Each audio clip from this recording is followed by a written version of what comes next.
Hi, I'm Jesse Moss. And I'm Tony Gerber. And we're the directors of War Game, a documentary that's premiering at Sundance in the special screenings category. Like a lot of Americans, we're still trying to make sense of what happened on January 6, 2021 with the insurrection. And a little over a year ago, I found out that a veterans organization, Vet Voice, was going to conduct a very unusual war game simulation of the next insurrection, in which the U.S. military fragments and some members of the military throw their support behind the losing presidential candidate. And this struck me as a fascinating exercise, as a way to confront and think about the January 6th insurrection and what our political future is. And I immediately reached out to my friend and fellow director, Tony Gerber. We had a cast of 40, a crew of 80, 6 cinematographers with the action unfolding simultaneously in 4 different locations. It was important for us to co-direct because the production challenge was enormous. We couldn't direct the participants, but we could direct the camera operators. So seeing every camera angle simultaneously on a bank of monitors, it was like having a beautiful giant train set.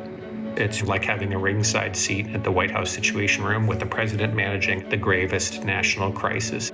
And the adrenaline rush of doing that kind of work is extraordinary.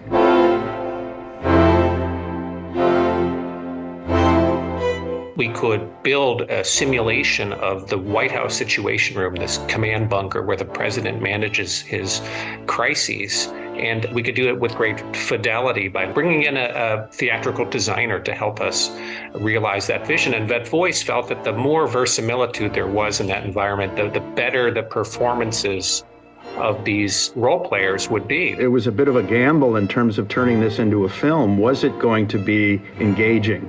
Was it going to feel like Inside Baseball, or was it going to feel like a thriller? And I think at the end of the day, it is a thriller. The emotion was real. The fear was real.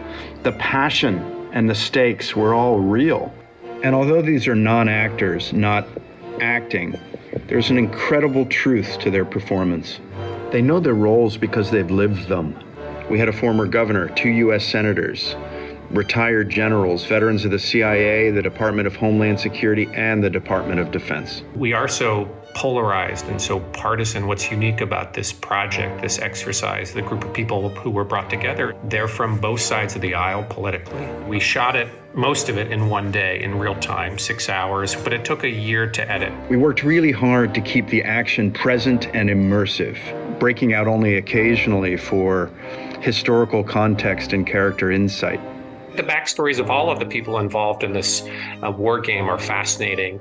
Many of them are military veterans. They're great patriots and really trying to save democracy. They see democracy as under threat. I think we're also traumatized by January 6, 2021 and the imagery of insurrectionists overrunning the Capitol. It's really hard to look at. And I think the power of this film is it provides another way of looking at where we are as a country and our divisions and our strengths too. It's a way of engaging with the trauma without looking directly at it.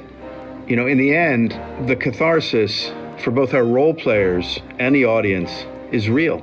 In that way, it's also like live theater. It's not complete until there's an audience in front of it. And it's going to be very exciting to hear the reaction of an audience to this film. Yeah, I can't wait.